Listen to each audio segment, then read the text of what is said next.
بسم الله الرحمن الرحيم.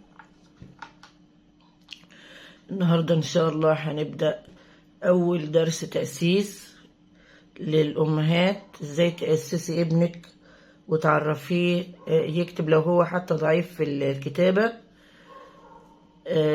في سنة أولى مثلا دخل ضعيف، أو في سنة تانية ممكن تلحقيه برضو تعملي نفس الطريقة، وفي تالتة ممكن برضو.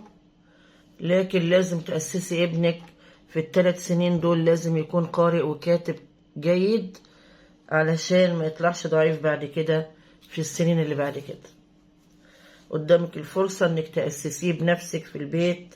تابعيني وانا ان شاء الله هنبقى معاكي واحدة واحدة. اول حاجة التلميذ لازم يعرفها، او الابن يعني لازم يعرفها، الحروف. لازم يحفظ الحروف كلها.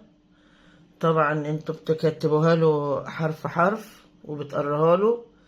بعد ما بيعرفها بالترتيب بتمليها له بقى بدون ترتيب، يعني اي حرف من الالف للياء تقولي له عليه بس من غير ترتيب ويتملى، يبقى كده حفظها. لو هو كتب صح يبقى كده حفظ الحروف. ولازم يقراها صح، يعني الالف اهو. طبعا هو هيتعلم يكتبه ألف. نيجي بقى على الحرف التاني، باء، واتقرا كده باء. تاء، ونعلمه ازاي يكتب على السطر، لازم يلتزم بالسطر. ثاء،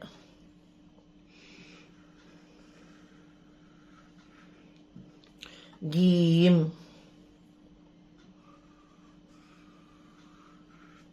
حاء،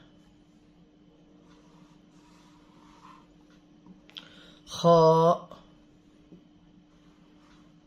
دال، ذال، ونخليه يطلع لسانه فيه ونعرفه الحروف اللي سويه. ذال،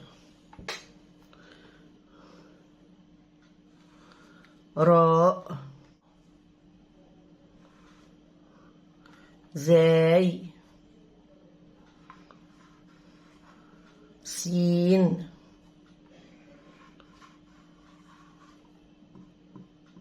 شين، صاد. واحب اقول لكم كمان لازم تعرفيه الطريقة الصحيحة لكتابة الحرف. يعني ما ينفعش يكتب الحرف من تحت لفوق، مثلا الالف او الباء يجيبها من هنا لهنا، لا، توريه الاتجاه الصحيح لكتابة الحرف. لازم تأكدي عليه في كده. ضاد، طاء، ظاء، عين، غين، فاء،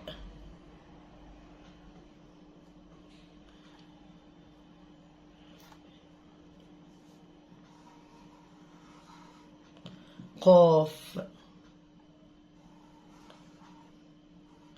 كاف، لام،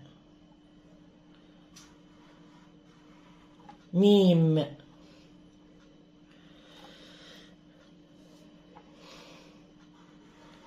نون،